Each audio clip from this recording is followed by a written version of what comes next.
Apresentaremos hoje a análise das causas e consequências da destruição da aura que envolvem as obras de arte, através dos estudos de Walter Benjamin. Walter Benjamin nasceu em Berlim no ano de 1892. Filho de pais judaicos, ingressou durante sua adolescência no movimento comunista da Juventude Livre Alemã, auxiliando na revista do movimento, onde se notava uma nítida influência de Nietzsche.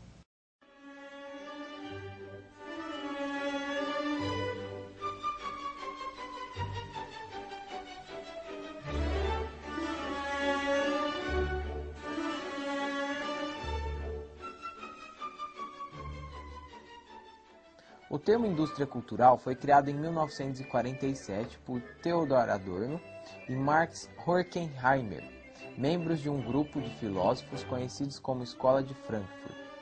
Ao analisarem os meios de comunicação de massa, esses autores concluíram que eles funcionavam como uma verdadeira indústria de produtos culturais, visando exclusivamente o consumo.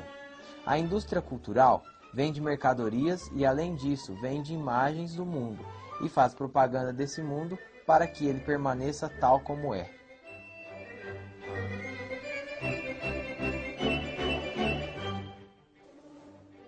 Os meios tecnológicos tornaram possível reproduzir obras de arte em escala industrial.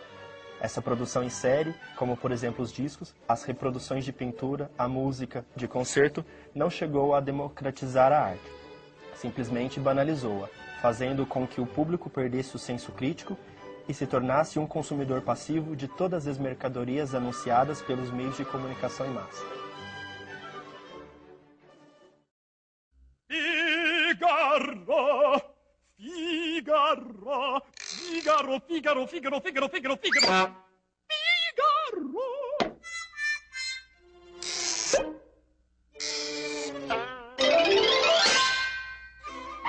Figaro, son quoi? Figaro! Son quoi? Figaro quoi? Figaro là? Figaro quoi? Figaro là? Figaro so? Figaro giù? Figaro so? Figaro giù? Quanto prontissimo sono come il fulmine, sono il d'accordo della città, della città, della città, della città, della città.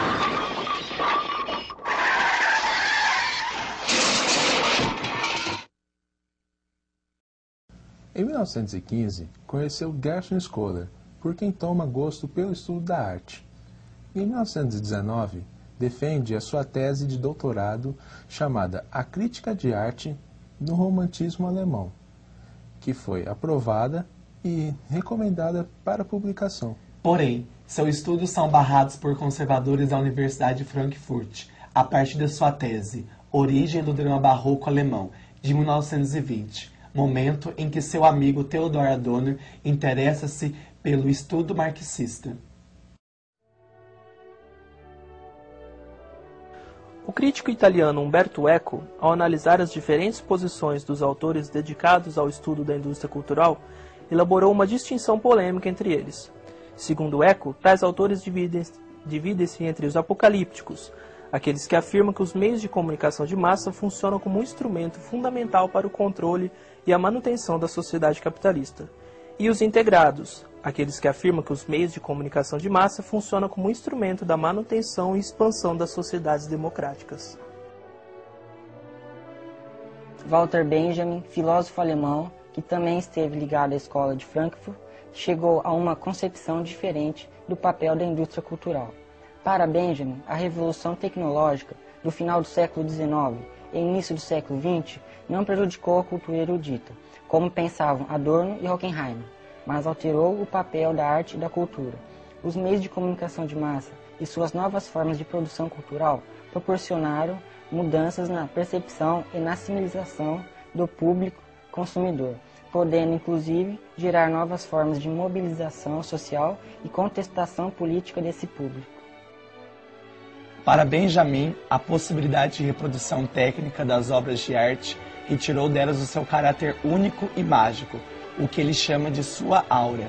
Em compensação, possibilitou que elas saíssem dos palácios e museus e fossem conhecidas por um número infinito de pessoas.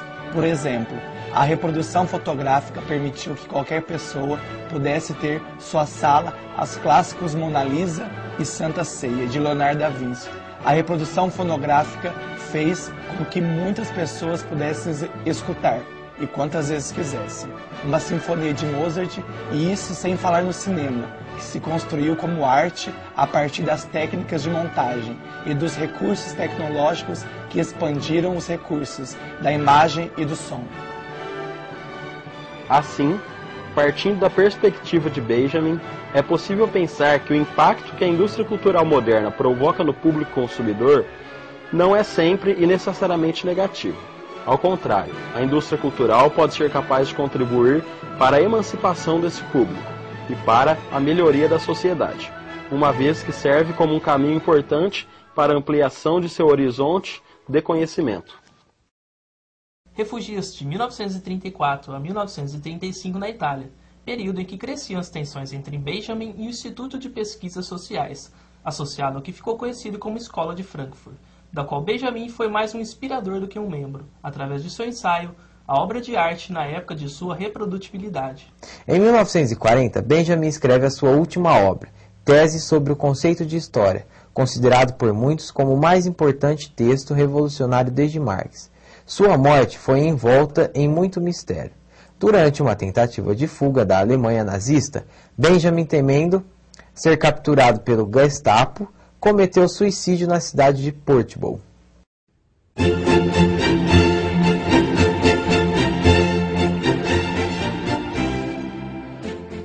Hoje em dia, mais de 60 anos depois que Walter Benjamin publicou seu famoso estudo, A Obra de Arte na época de sua reprodutibilidade técnica, os avanços da comunicação via satélite, da telefonia digital e da informática expandiram ainda mais as possibilidades de difusão da arte e da cultura, que já haviam sido ampliadas pela fotografia, pelo cinema e pelo rádio, que o autor conheceu, e também pela televisão.